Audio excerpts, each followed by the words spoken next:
우리는 함께 만드는 교회이기 때문에 함께 이 예배도 만들었으면 좋겠습니다. 너무 부담이 가지시는 얼굴들이세요, 지금. 그런데 혹시라도 지금의 마음에 찔림이 얻으시거나 뜨뜻함을 얻으시는 분들이 있으시면 말씀해 주시면 제가 여기다가 쓰겠습니다. 그래서 혹시 집에 가시면서 생각 한번 해주시면 더욱더 감사하겠습니다. 오늘 말씀은요, 마태복음 28장 16에서 20절입니다. 마태복음 28장 16에서 20절, 신약성경 52페이지입니다. 마태복음 28장 16에서 20절, 신약성경 52페이지입니다. 성경을 갖고 보시지 않으신 분들은 여기에 있는 이 주보의 부분을 확인하셔서 같이 읽으셔도 괜찮겠습니다. 찾으셨으면 다 같이 합독하시겠습니다. 11 제자가 갈릴리에 가서 예수께서 지시하신 산에 이르러 예수를 배웠고 경배하나 아직도 의심하는 사람들이 있더라. 예수께서 나와 말씀하여 이르시되 하늘과 땅의 모든 권세를 내게 주셨으니 그러므로 너희는 가서 모든 민족을 제자로 삼아 아버지와 아들과 성령의 이름으로 세례를 베풀고 내가 너희에게 분부한 모든 것을 가르쳐 지키게 하라. 볼지어다 내가 세상 끝날까지 너희와 항상 함께 있으리라 하시니라. 아멘. 다 같이 잠시 기도하시겠습니다. 사랑과 은혜가 풍성하신 하나님, 오늘도 주님의 날을 허락하시고 함께 모여 예배하게 하시니 감사드립니다. 우리의 마음을 열어주시고 세상의 염려와 분주함을 내려놓고 오직 주님의 음성에 귀 기울이는 시간이 되게 인도하여 주시옵소서. 이 시간 선포되는 말씀을 통하여 우리를 가르쳐 주시고 새롭게 하여 주시옵소서. 우리의 생각을 변화시키시고 우리의 믿음을 굳건하게 하시며 말씀을 듣는 데서 그치지 않고 삶으로 순종하게 도와주시옵소서. 부활하신 주님께서 제자들을 세상으로 보내시며 모든 민족을 제대로 삼으라 명령하셨던 것처럼 우리도 주님의 제자로 살아가게 도와주시옵시고 우리의 가정과 일터와 세상 가운데 복음의 증인으로 서게 도와주시옵소서. 주님께서 약속하신 대로 세상 끝날까지 우리와 함께 하심을 믿으며 이 예배 가운데 임재하여 주실 것을 또한 기대합니다. 우리 주 예수 그리스도의 이름으로 기도합니다. 아멘. 목사가 돼서 가장 어려운 일이 무엇인지 아시는 분 계실까요? 혹시? 어떤 분은 기도입니다. 네, 모르실 거니까 제가 말씀드리려고 하는 거잖아요. 어떤 분은 기도예요. 어떤 분은 찬양입니다. 내가 너무 음치라서, 박치라서. 어떤 분들은 말씀이에요. 근데 제일 어려운 그 공통점이 뭐냐면 용어 설명이에요. 교회에 있는 용어들. 제일 어려운 용어 중에 하나가 바로 성삼위일체입니다. 여러분, 성삼위일체에 대해 생각해 보신 적 있으십니까? 왜냐하면 이 단어 자체가 너무너무 어려운 단어예요. 어떻게 세 명이 하나가 되고 하나가 세 명이 될까? 사실 이 성삼위일체 이론 때문에 저희 기독교는 초창기 때 이단으로 많이 손가락질을 받았다고 합니다. 어떻게 사람이. 그 다음에 이단으로 손가락질 받았던 게 바로 성찬입니다. 어떻게 사람의 살과 피를 먹냐고. 그렇죠? 그렇지만 그렇게 중요한 성삼위일체를 제가 어떻게 하면 쉽게 표현할까 하다가 하나의 예를 만들었습니다. 그래서 제가 한번 읽어볼게요. 한 아이가 깊은 계곡 위에 놓인 흔들다리를 건너야 했습니다. 여기 형이 나오니까 제가 경민이 이름을 쓸게요. 경민이가 깊은 계곡 위에 놓인 흔들다리를 건너야 했습니다. 다리가 흔들리는 것이 무서워 한 걸음도 떼지 못하고 있었습니다. 그때 아버지가 다리 건너편에서 말했습니다. 얘야 이리로 와. 내가 기다리고 있단다. 그러나 경민이는 여전히 두려웠습니다. 그러자 옆에 있던 경록이가 아이의 손을 잡고 함께 걸어가기 시작했습니다. 걱정하지 마. 내가 너와 함께 갈게. 그리고 뒤에서 어머니가 경민이를 다독이며 용기를 주었습니다. 괜찮아. 넌 할 수 있어. 결국 경민이는 다리를 건넜습니다. 혼자 건널 것 같았지만 사실은 아버지의 부르심과 형의 동행, 어머니의 격려가 함께 있었기 때문입니다. 이것이 성삼위일체를 제가 간단히 이야기를 한 겁니다. 우리가 세상에 살아갈 때 가끔은 나 혼자만의 세상이라고 생각할 때가 많아요. 그쵸, 경민이? 경미가 잘 쳐다보면서 미안합니다. 제가 이름을 썼기 때문에. 근데 가만히 생각해 보면은 내가 공부를 잘해서 대학을 간 것 같아. 내가 잘생겨서 여자친구를 사귄 것 같아. 내가 잘나서 이 세상에 살 수 있는 것 같아. 라고 생각을 하는데 그 뒤에 보면 아버지, 어머니, 때로는 형, 때로는 가족들의 도움이 항상 있었던 것입니다. 근데 때로는 아버지의 도움만도 아니에요. 어머니의 도움이 필요할 때가 있고 때로는 가족들의 도움이 필요할 때가 있어요. 이렇게 생각하시면 성삼위일체가 조금은 삼위일체라는 그 개념이 조금 쉬워집니다. 저희 기독교 통합 측에서 그 의미를 찾아보니까 이렇게 말을 합니다. 성부, 성자, 성령 하나님께서 세 위격, 세 인격적인 존재 또는 세 명이 관계를 맺고 말씀하시며 행동하시는 주체이시지만 세 명의 하나님 또는 상황에 따라 세 가지 모습으로 변한다는 뜻은 아니다 입니다. 다시 한번 읽어볼게요. 성부, 성자, 성령 하나님께서 세 위격, 세 인격적인 존재 또는 세 명의 관계를 맺고 말씀하시며 행동하시는 주체이시지만 세 명의 하나님 또는 상황에 따라 세 가지 모습으로 변한다는 뜻은 아니다. 이해하신 분 계실까요? 상당히 어렵죠. 바꿔 이야기하면 성부 하나님은 아들을 보내셨고 성자 하나님은 아버지께 기도하셨으며 성령 하나님은 그 예수님을 증언하신다. 그래서 우리는 사역하시며 사랑하는 구별된 존재로 말하기 위해 세 위격이라고 부릅니다. 상당히 어려운 한자어예요. 이 세 위격은 오늘 본문에서도 나옵니다. 오늘 본문 28장 19절에 아버지와 아들과 성령의 이름으로 세례를 베풀고 라고 말씀하십니다. 또한 마태복음 3장 16절 17절에서 예수님의 세례 장면에서 보시면 예수님은 요단강에서 세례를 받으시고 성령은 비둘기같이 임하시며 하늘에서는 아버지의 음성이 들립니다. 이것이 바로 성삼위일체예요. 즉 예수님께서 무언가 일을 하실 때 그걸 도우시는 성령님과 아버지 하나님이 함께 하신다는 것입니다. 오늘 함께 생각해 볼 문제는 첫 번째, 예수님은 하늘과 땅의 모든 권세를 가지셨다고 말씀하십니다. 이 말씀이 나의 삶과 신앙에 어떤 영향을 줍니까? 하늘과 땅의 모든 권세를 가지셨다고 말씀하시는데 이 말씀이 나의 삶과 신앙에 어떤 영향을 줄까요? 두 번째, 세상 끝날 때까지 너희와 항상 함께 있으리라는 약속은 지금 우리의 삶에 어떤 위로와 도전이 됩니까? 세상 끝날 때까지 너희와 함께 항상 함께 있으리라는 약속은 지금 우리의 삶에 어떤 위로와 도전이 됩니까? 이 두 가지를 생각하시면 좋겠습니다.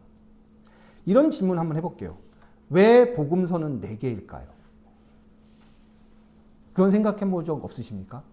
특히 마태복음하고 마가복음은 상당히 많은 부분이 닮아 있어요.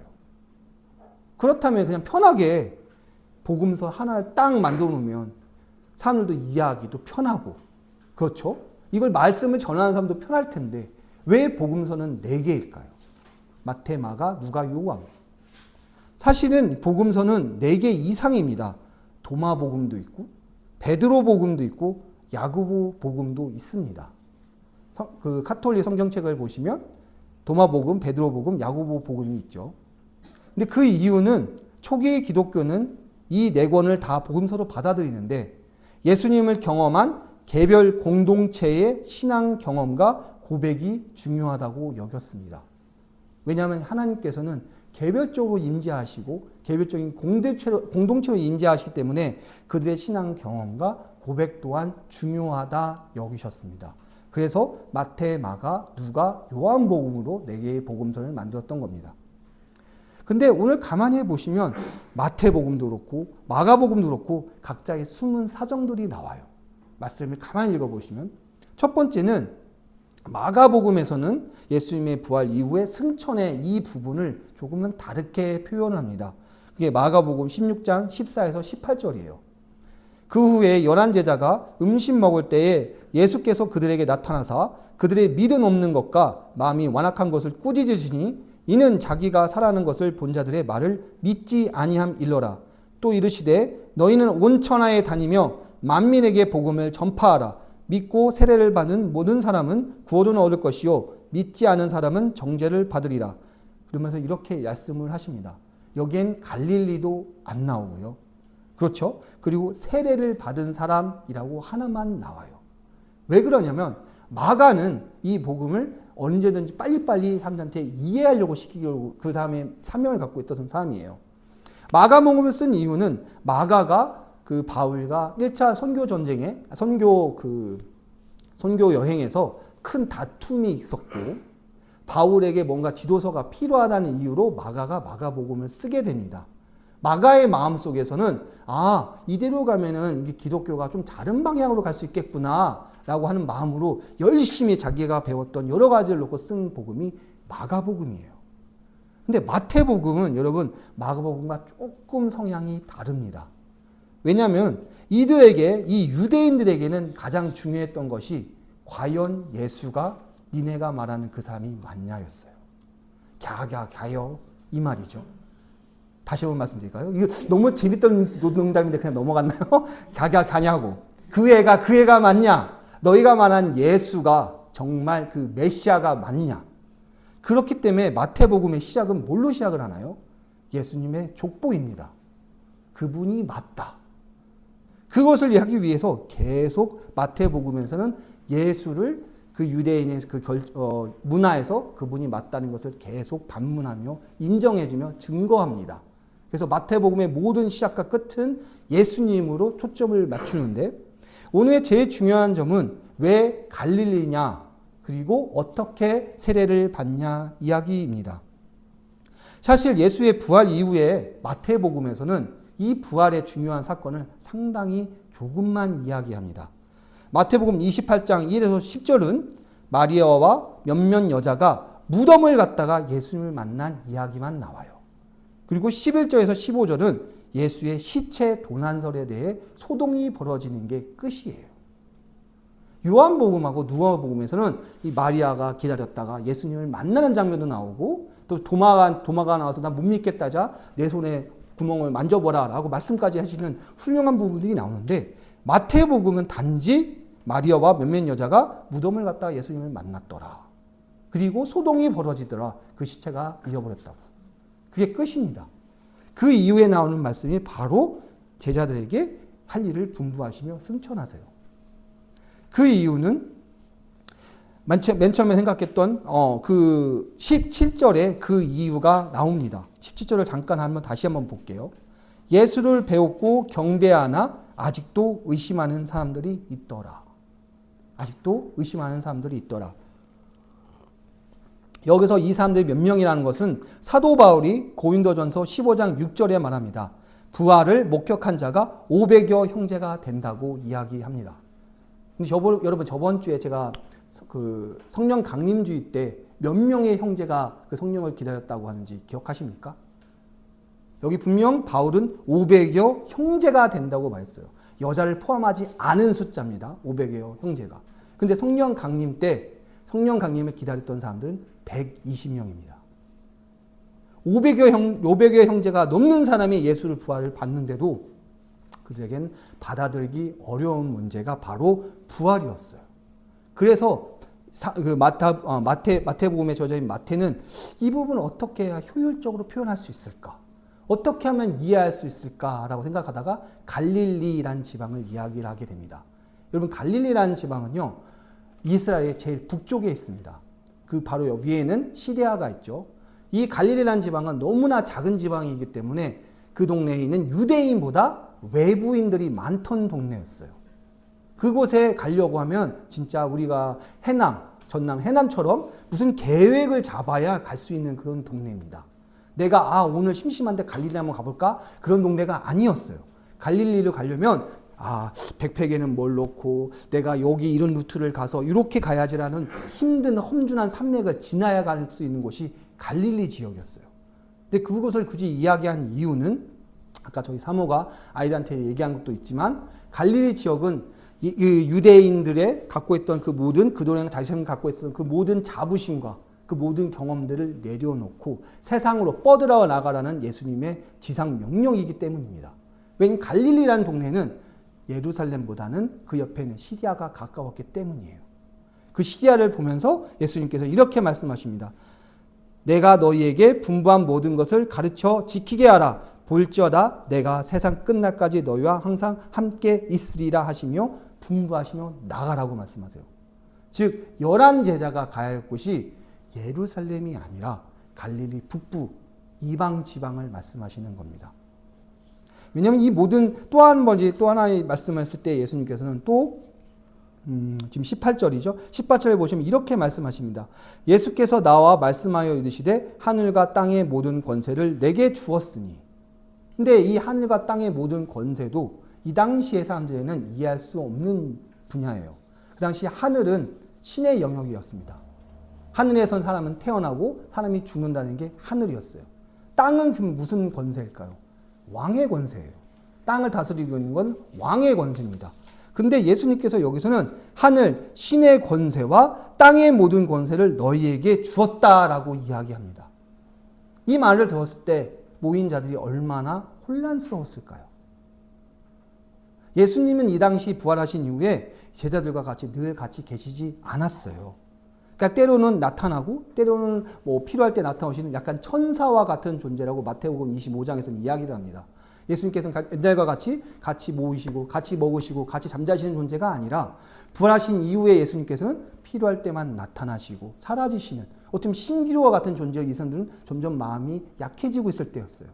근데 그때 예수께서는 갈릴리에 있는 산에 올라가서 제자들에게 말하게 내가 하늘과 땅의 모든 권세를 너에게 주노니 이제는 가서 모든 민족을 제자로 삼아 아버지와 아들과 성령의 이름으로 세례를 베풀고 내가 너에게 분부한 모든 것을 가르쳐 지키게 하라. 볼지어다 내가 세상 끝날까지 너희와 함께 있을 것이다 라고 하시니라 하고 the end 끝납니다. 여기에 여러분의 이 사람들의 생각 한번 해볼게요. 제자들이라고. 무슨 생각이 들까요? 이게 끝이야. 뭐야? 이게 우리가 바라던 그거야? 요즘 아이들이 원하는 해피엔딩은 아닙니다.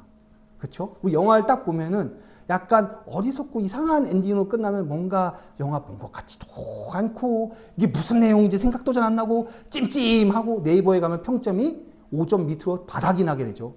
마치 그런 엔딩이에요. 이게 대체 뭐야?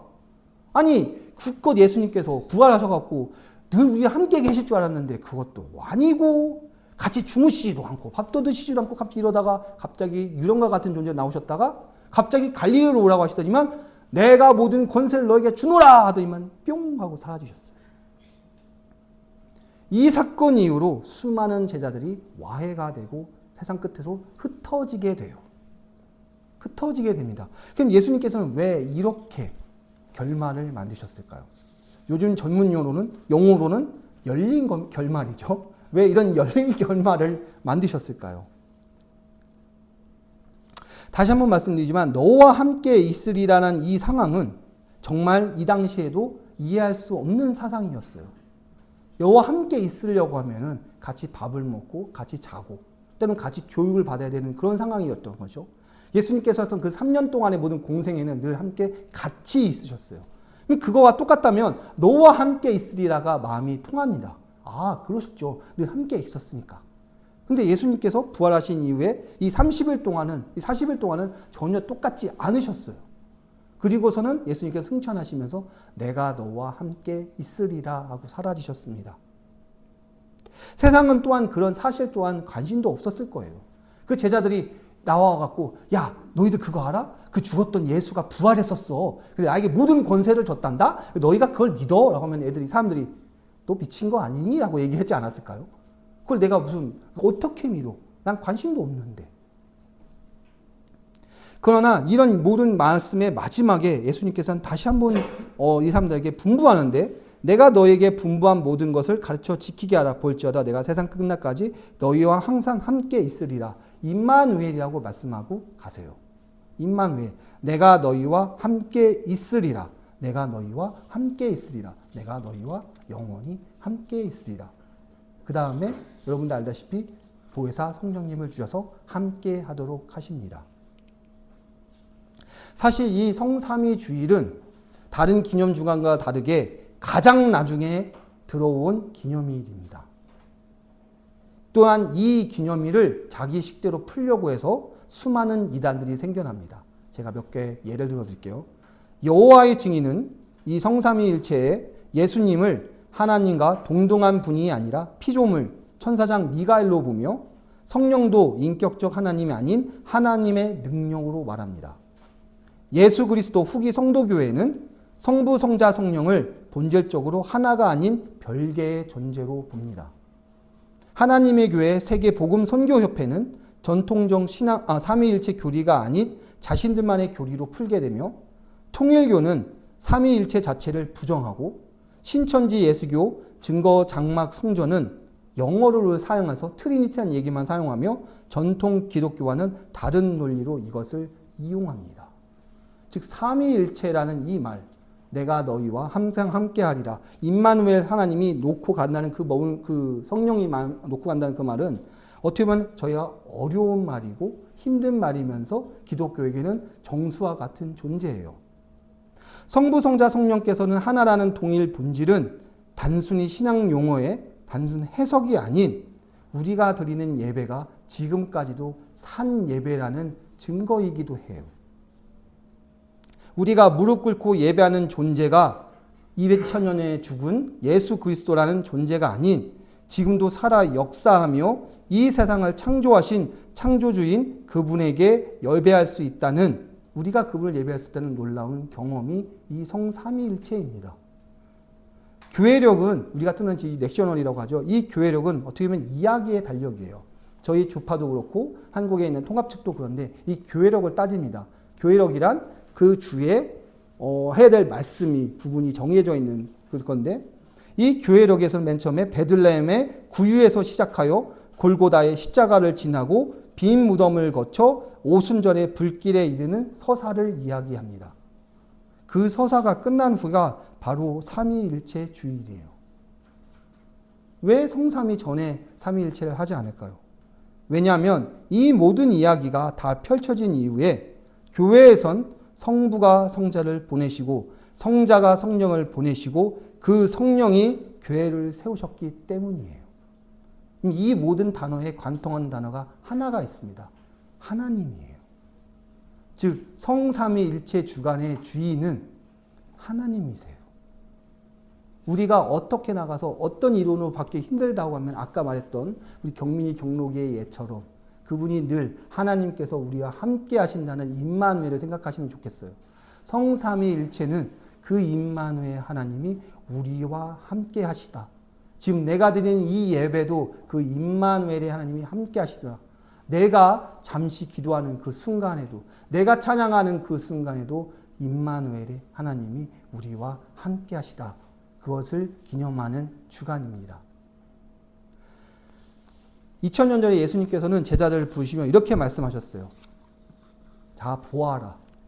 내가 하는 것을 보고 나를 따라서 그대로 세상에 나가서 그대로 전하라. 우리는 지금 그때의 그분을 알지 못해요. 2000년 전이니까. 하지만 그때의 그분을 따르고 그분을 전할 수 있는 이유는 지금도 우리 마음속에서 우리와 함께 역사하시는 임마누엘 하나님 때문입니다. 이번 주에 나가셔서 이분을 전하는 것이야말로 우리가 가진 가장 커다란 미션 중에 하나일 거라 생각을 합니다. 다 같이 기도하시겠습니다. 사랑의 하나님, 오늘도 우리를 말씀을 통하여 부르시고 주님의 뜻을 깨닫게 하시며 다시 세상으로 보내시니 감사드립니다. 불하신 주님께서 제자들에게 명령하신 것처럼 우리도 복음을 전하며 사람들을 주님의 제자로 세우는 삶을 살아가게 도와주시옵소서. 우리의 입술과 삶을 통해 예수 그리스도가 드러나게 하시고 가정과 일터와 학교와 세상 가운데 주님의 사랑과 은혜를 전하는 증인들이 되게 도와주시옵소서. 삼위일체 하나님을 찬양합니다. 우리를 창조하시고 사랑하시는 성부 하나님, 우리를 구원하시기 위해 십자가를 지신 성자 예수 그리스도, 그리고 지금도 우리 가운데 역사하시며 능력 주시는 성령 하나님께 감사와 영광을 드립니다. 주님, 우리 힘과 지혜로는 맡겨진 사명을 감당할 수 없습니다. 성령으로 충만하게 하시고 주님께서 약속하신 대로 세상 끝날까지 함께 하심을 믿고 우리가 담대하게 살아갈 수 있도록 도와주시옵소서. 특별히 우리 교회가 사람을 세우고 제자를 세우며 하나님 나라를 이루어가는 건강한 공동체가 되게 하여 주시옵시고, 예배당 안에 머무는 교회가 아니라 세상 속으로 파송되는 교회가 되게 인도하여 주시옵소서. 우리의 구주이시며 교회의 머리 되신 예수 그리스도의 이름으로 간절히 기도드립니다. 아멘.